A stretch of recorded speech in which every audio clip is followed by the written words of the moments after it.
Today recipe ဒီနေ့ကတော့ဖက်ကဖောက်တော်စားမှာဖြစ်ပါတယ်ဒါကပါဝင်ပစ္စည်းတွေဖြစ်ပါတယ်ဒီထည့်ပါမယ်ရောင်တင်မုတ်ထည့်ပါမယ်ရောင်တင်မုတ်ချစ်ဒါလေးထည့်ပါနော်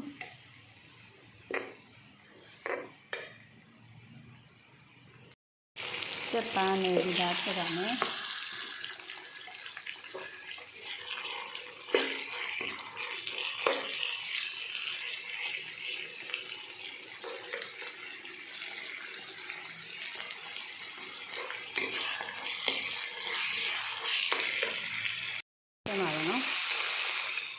ဒီခါလေးထည့်မယ်ဒီထည့်ပါမယ်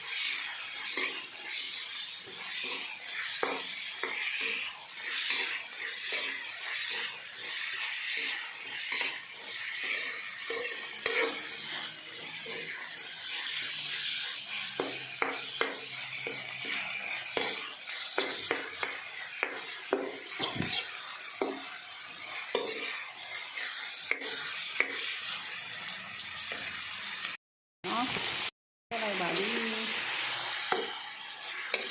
အဆုံးမှာပကပောက်ထည့်ပါမယ်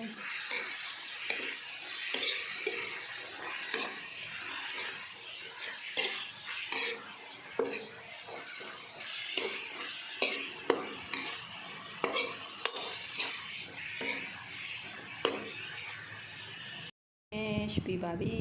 ပကပောက်ချက်သားပကပောက်ပါ